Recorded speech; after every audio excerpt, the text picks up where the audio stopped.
Okay, so in this video, we have now moved to the middle of the inbox and we're going to go over how to change the settings of how it looks. So this is my training email. This is just something I use to do trainings with. So I don't have a lot of emails, as you can see, but I'm going to switch to my work email. And if you notice, I actually have 3 separate boxes and we're going to talk about what these mean and if you want to make some of them disappear.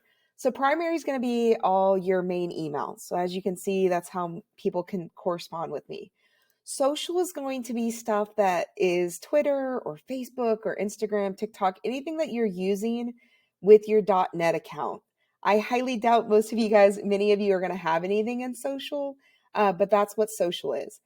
Promotions is going to be anything that's really sent from companies, and it could be stuff that you've just signed up for. So I've used Quiz, I've used Mentimeter, I have TEA webinars I've signed up for, I have Cami stuff, I have all sorts of emails from various companies that kind of go up there. I didn't really sign up for those, but I get them because I've used their platform in some form or fashion. So let's talk about the looks and let's kind of play with the looks. So in order to change that up, so I'm going to change this and I'm going to move. Oi, that's not what I wanted to do. There we go. So I want to go over the looks and the changes. So if I go to my gearbox, I'm going to talk about a couple of these. So the default setting, what that does is it allows you, let me see if I shrink it. Nope. The default setting lets you see attachments. So I'm actually going to go back to my work email. I'm going to go back to primary. So if you notice this email from Miss Lisa Mendoza, I sent her attachments of a few things about her staff. And if you can see in default, I can actually see those attachments and I can actually click on those from there. I'm not going to click on them because it's going to show employee information, but it's one of those that I don't have to open the email to click on those. So let me go back.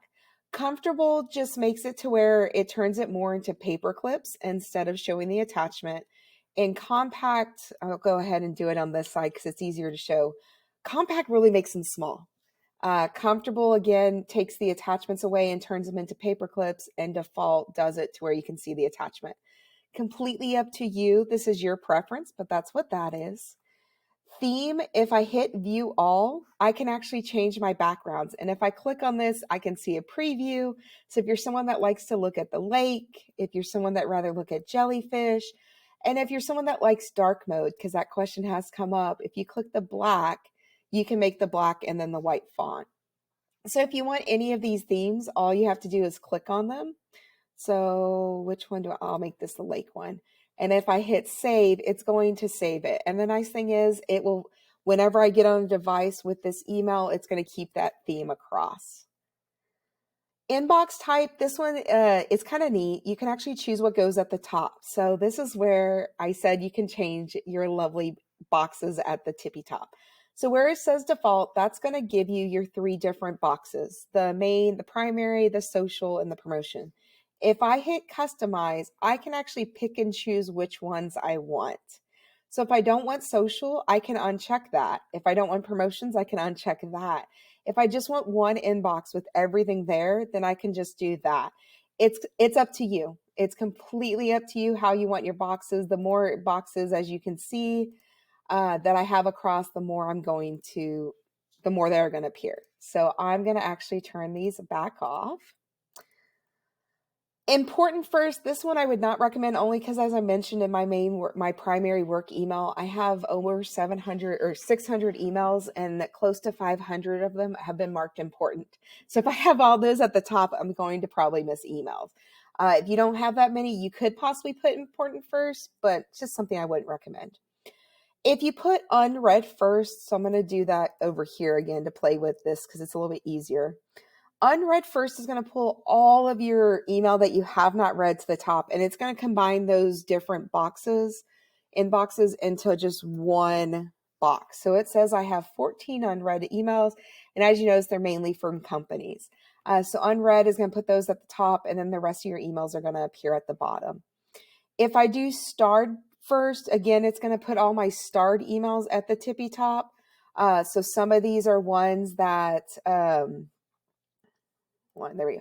Some of these are ones that are important I need to follow up with.